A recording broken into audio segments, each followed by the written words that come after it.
ఇక మరో breaking news చూస్తున్నాం. హెచ్సిఏలో సుప్రీంకోర్టు సాధికారిక కమిటీ పర్యటిస్తోంది. ఇప్పటికే కంచె గచ్చిబౌలిలో భూముల్లో క్షేత్రస్థాయిలో పరిశీలించింది. కంచె గచ్చిబౌలి భూముల్లో వాస్తవ పరిస్థితులను పరిశీలించింది. పర్యావరణ అటవీ శాఖల సాధికారిక కమిటీ చైర్మన్ సిద్ధాంత దాస్తో పాటు 3 సభ్యులతో కూడిన కమిటీ వివరాలు సేకరించింది. మరోవైపు హెచ్సిఏలో భారీగా పోలీసులు మోహరించారు. ఇక సుప్రీంకోర్టు సాధికారత బృందాన్ని కలిసిన బీఆర్ఎస్ నేతలు మాజీ మంత్రి హరీష్ రావు ఆధ్వర్యంలో నివేదిక అందజేశారు. కాసేపట్లో హెచ్సియు విద్యార్థులతో సుప్రీంకోర్టు ఎక్స్పర్ట్ కమిటీ సమావేశం కానుంది.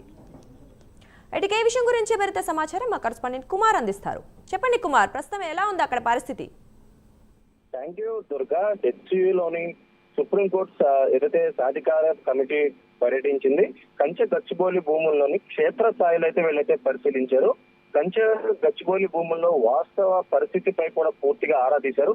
కమిటీ చైర్మన్ సిద్ధాంత దాస్ తో పాటు 3 సభ్యులతో పర్యావరణ అటవీ శాఖ సాధారిక కమిటీ అయితే ఇక్కడ పర్యటించింది. అలాగే సుప్రీంకోర్టు ఎక్స్పర్ట్ కమిటీ ఏదైతే వచ్చిన నేపథ్యంలో భారీగా పోలీసులు కూడా మోహరించారు. అలాగే విద్యార్థులను కమిటీ ఉన్న ప్రాంతానికి మాత్రం పోలీసులు అయితే అనుమతించలేదు.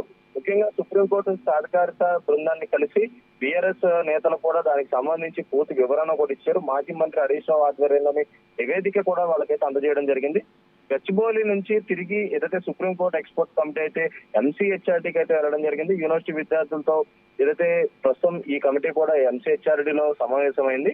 ముఖ్యంగా ఏదైతే గచ్చిబౌలిలోని 400 ఎకరాల భూమికి సంబంధించి ఏదైతే టీజీఐఐటీకి కేంద్ర రాష్ట్ర ప్రభుత్వం అయితే కేటాయించింది. ఈ నేపథ్యంలోనే దాన్ని వ్యతిరేకిస్తూ కూడా విద్యార్థులు ధర్నాలు నిర్వహించిన నేపథ్యంలో ఇటు సుప్రీంకోర్టులో కూడా కేసు నమోదైన నేపథ్యంలో ఆ వాదనలు విన్న సుప్రీంకోర్టు కూడా ఇటు ఒక కమిటీని ఏర్పాటు చేసి క్షేత్రస్థాయిలోనే పరిశీలించి నివేదిక ఇవ్వాలంటూ కూడా ఇటు ఆర్డర్స్ పాస్ చేసిన నేపథ్యంలో నిన్న ఏదైతే సుప్రీంకోర్టు కమిటీ అయితే ఇక్కడికైతే రావడం జరిగింది. ఈ రోజు ఉదయం హెచ్సియు అంటే హైదరాబాద్ సెంట్రల్ యూనివర్సిటీకి వెళ్ళి పూర్తిగా క్షేత్రస్థాయిలో పరిశీలించింది. అలాగే అప్పుడే ఏదైతే హరీష్ రావుకి సంబంధించిన బృందం కూడా ఇటు ఆ భూమికి సంబంధించి కూడా ఒక నివేదిక కూడా సుప్రీంకోర్టు కమిటీకి అయితే ఇవ్వడం జరిగింది. ప్రస్తుతం ఎంసీహెచ్ఆర్డీలో అంటే మళ్ళీ చెన్నారెడ్డి ఇన్స్టిట్యూట్ లోనైతే ఇటు స్టూడెంట్స్ ఆ కమిటీ అయితే భేటీ అయింది. ప్రస్తుతం దానిపై చర్చ అయితే కొనసాగుతుంది.